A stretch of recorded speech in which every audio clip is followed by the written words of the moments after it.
Welcome here into Teal the Show. What a week it has been. The Jaguars still searching for that third win of the year. We've got Frank Frangie hanging out with us tonight. Frank, the big news today, Trevor Lawrence is officially questionable for the game on Sunday. Not exactly great news because it looks like he's very unlikely to be able to play, which would mean Mac Jones has to take over the Jaguars' offense. Not exactly a perfect situation when the team is still looking to kind of find their footing and get that third win of the season. Now, here's the good thing is, Mac Jones has played in the league. Mac Jones has a number of starts in the league. Mac Jones, and he played a lot in the preseason here, and he's even played a little bit in the season. So he knows his team. He knows how to play. But I know it's disappointing for Trevor. Think about this. Last year, he had the ankle, the knee, the shoulder, and he was in concussion protocol for a while, and he hardly ever missed play. He missed a game, but for the most part, that guy wants to play. So if Trevor Lawrence isn't on the field, that means the injury is somewhat significant, at least for this week. So I know he hates not being out there, but I know Mac will be ready to play. Now, this is a big opportunity for Mac Jones. I mean, he's a guy from Jacksonville, played his high school football at Bowles before going to Alabama, being drafted by the New England Patriots, now back here in Jacksonville, playing for the hometown team. This is not a moment that's going to be lost on him. And Mac has been with the team for a little while now, and he has definitely earned the confidence of the players that are going to be in the huddle with him. They say they expect Mac to just go out there and be Mac. Yeah, I mean, listen, if Trevor can't go, we got a guy in Mac who's played a lot of football in this league, a guy who commands the huddle, and a guy we know that if Trevor can't go can really lead us to, be able to execute the same offense that Trevor did. So, yeah, I mean, it's unfortunate the nature of this beast, seeing guys get hurt and have to push through that. But yes, if Mac has to come in, we have the utmost confidence in him. Obviously, it's going to be different if that's the case, but we definitely have all the confidence in Mac if that does happen. He prepares every week like he's a starter. He does a lot of communicating with Trevor, for Trevor, with us sometimes. So just loved his energy since day one of him being here and his work ethic. So definitely whenever he gets this opportunity, I think he's going to excel and it'll be fun. Look, honestly, Frank, this is the opportunity that Mac probably came to Jacksonville hoping he would get. He's got 1 year left on his contract, and this is this chance to go and show the league that he's deserving of another chance to be the guy for a team. And you know what, Jamal, I agree with some of the guys. He's going to play free and easy. I'll tell you one thing about Mac Jones. Life doesn't get on him too hard. He's always smiling. He's always laid back. He was going to be a guy that was ready to play when it was his turn to play. So I'm not surprised that the guys have some confidence. Look, every team would rather have their starter. We know that. The starter's a starter for a reason. Trevor Lawrence is a really good player. He's the first overall pick in the draft. But Mac Jones was a first rounder too, and a very accomplished collegiate player. He's back in his hometown. Look, I know he'll play free and easy. Now, it's a little different game plan. He's a little different kind of player than Trevor. But Mac's going to play free and easy. I hate it for Trevor. There's a side of me that's excited to see what Mac Jones can do with a full game here. It really is.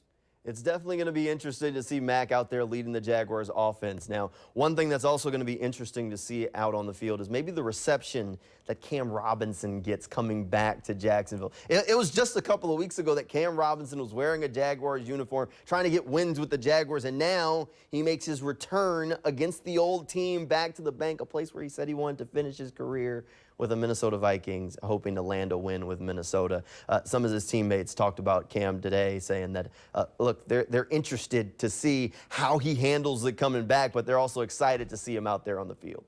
I'm very excited. I'm more excited to play. Well, I'm always excited, but just to play with a guy that's going to come in here. It's always something when guys play against their old team, or, he's been here for 7 years, and he's coming back here just from leaving 2 weeks ago. He's probably going to come back with a little something. And last week I saw they gave him the game ball, so played a little bit of confidence, a little bit of swagger, and I'm excited for him. He's at a good team, a good situation over there, and he's coming in his hometown hopefully trying to prove a point. Man, I think that's gonna hurt my heart, honestly. Whenever I see him out there, I'm definitely gonna be sad. Honestly, I can say this because I love Cam. I probably never would have wanted a lineman jersey, but I'll take his. I'll take his.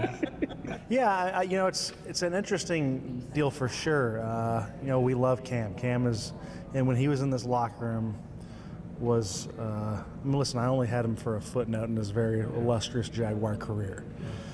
But for the little footnote that I had, the chapter that I had, it was such a treat and a privilege to be his teammate. And you wish him and his family nothing but the best. You know, it's the unfortunate part of this business. It truly is. And I know that's stated and kind of underappreciated, but you know, you do have very tight relationships with guys even in short periods of time. So, you know, hopefully he'll be a friend of mine for, you know, a lifetime. And I was just very privileged to share the locker room with him for a brief moment. You know, Frank, that's the funny side of the NFL business. A guy could be on one team one day and another team the next, and now he's going against his old locker room mates. You know what, Jamal? Cam was a darn good Jaguar. Remember, he goes all the way back to 2017. He had been the longest tenured Jaguar until the trade happened. He'd been a good left tackle for this team. And that 17 team was really good, and he was the young left tackle on that team. But it was time. It didn't end the way anybody wanted it to end. He was not starting that game. You could see how he was disconnected the last game he was here.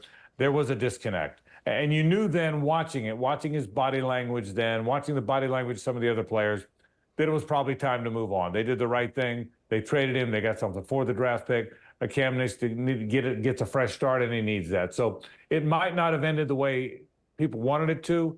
It needed to end when it did. But that doesn't change the fact that Cam Robinson was a good Jaguar, and he was a darn good left tackle for this team. He really was. He definitely was for a long time, and a leader in that locker room for a long time. Now he's going to be trying to block for Sam Darnold, and it's kind of been a career resurgence this year for Sam Darnold, Frank. And we asked Doug Peterson this week, what has made Sam Darnold so good this year? And Doug Peterson had a short answer. He said Justin Jefferson. And you know what? Justin Jefferson's a really good wide receiver, and having a guy like that can definitely help out the quarterback just a little bit.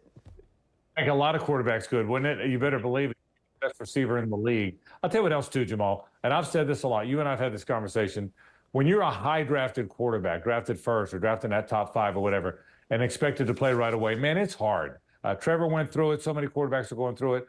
So many quarterbacks, Sam Darnold, his 3rd or 4th team, it finally happens for him. Baker Mayfield, 3rd or 4th team, finally happens for him. Jameis Winston's on his 3rd team, it finally happens for him. These young quarterbacks are drafted really high. Marcus Mariota, I think, has been on 5 teams. They're drafted 1st, 2nd, 3rd, 5th, whatever. They're expected to play right away, and it's a hard league, man. And sometimes it takes a second location and 3 or 4 or 5 years in the league. But it's happened for Sam Darnold, so good for him. He's now becoming and playing like the player everybody thought he would be when he was drafted out of USC. So Sam's going to be a tough out on Sunday for against the Jag, no question. Well, Frank, you make a good point, and that's some of the patience that maybe could be applied here in Jacksonville. Maybe Trevor Lawrence, you hope that patience applies on his first team here with the Jaguars. But Mac Jones getting his chance this week, team 2, a first-round pick, highly drafted guy. Maybe that patience pays off for the Jags this week. Yeah, and you said it about Trevor, and Mac's playing this week. But back to Trevor for a second. I tell people all the time, he still just got here. People say, well, it's his 4th year. Look at the guys we just talked about. It takes a while. The light's coming on for Trevor. He's making more good plays than ever. Now, he's got to reduce the bad plays, and he would tell you that. It was a bad play at the end of the game last week when he threw the interception. It was a bad play, the fumble late in the game against Green Bay. But he's making a lot of good plays. As for Mac, you're right. It's a 2nd location for him now. He's a guy. It didn't work out in New England. I don't think he was happy in New England. I think it was a tough time for him. I think he's really happy now. Again, loose, free, and easy. I think Mac Jones is going to get a chance to start again in this league. It won't be here because Trevor's the starter here.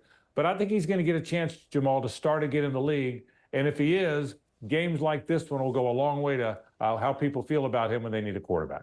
All right, we still got plenty more Teal the Show ahead. Coming up, we're going to talk about maybe a little bit of a uniform switch that the Jaguars were making this week. We'll talk all about those special helmets. That's coming up next when Teal the Show returns. All right, welcome back here into Teal the Show. We've seen the Jaguars wear a lot of things out on the field over the years. Different kinds of helmets, different jerseys. But the one thing that they've never done is wear a white helmet. And Frank, they're going to roll them out this week. A lot of the guys in the locker room excited for the opportunity to roll out those helmets for the very first time out there on the field. I like them. I think they're dope. I wish we can wear all white with it. But the white, black, white, white is a great combination, something that the team, thought about together. Something new, very special. Hopefully it brings us positive luck. Yeah, it's cool. It's nice change up. Little pop of color. Should be cool to rock them out there in front of our fans. I love them. Now we got to get a win in them. They're tough, man. I like them. They're cold.